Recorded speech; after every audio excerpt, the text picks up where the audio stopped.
With the NFL draft now behind us, we are going to be going over the fantasy football winners and losers post-draft. So the first one is going to be an easy winner, and that's going to be running back Damien Pierce out of the Houston Texans. With Houston not investing any of their draft capital on running back makes a clear indication that Damien Pierce is going to be the RB1 in this offense. Granted, they did sign Devin Singletary over in the offseason as a free agent. However, this was more so to be the clear backup for Damien Pierce this upcoming season. And even though Damien Pierce hit a clear rookie wall, in his last 11 games, he had 9 games where he had double-digit production, and he averaged 13.9 fantasy points during that stretch. And one thing to add here, he actually was 4th in missed tackles forced. He was 1st in missed tackles forced per attempt at a 28% rate, which is actually most among RBs with at least 100 carries. And he also was 11th in evaded tackles. Now, this next winner is going to be running back Jamir Gibbs out of the Detroit Lions. With Gibbs being drafted 12th overall, it was clear that this running back room now belonged to Gibbs,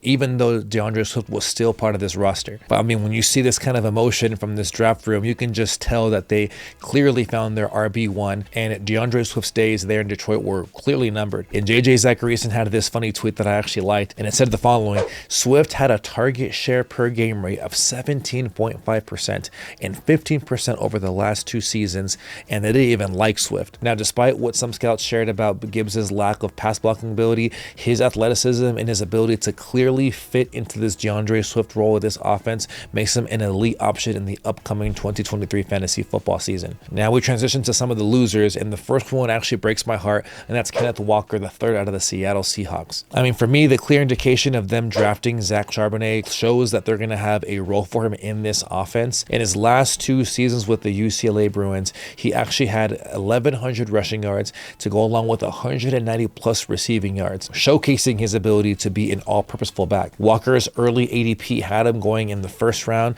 but now with the addition of Charbonnet, I actually get a little bit reluctant to want to invest that high on him this upcoming season. Now, this next player that unfortunately is a loser after the draft is going to be running back Tyler Algier out of the Atlanta Falcons. Even though Algier was a day 3 running back last season, he actually had a pretty good rookie campaign, and one that we thought earned him a running back 1 role this upcoming season. All this goes down the drain with Atlanta using their 8th overall pick to select running back Bijan Robinson. This kind of draft capital cements Bijan as their running back 1 and an Arthur Smith run-heavy offense that I believe will make him a top 5 running back option this upcoming season in fantasy football. So if you're looking for some strategies to help you prepare for the upcoming season, be sure to check out some of these videos.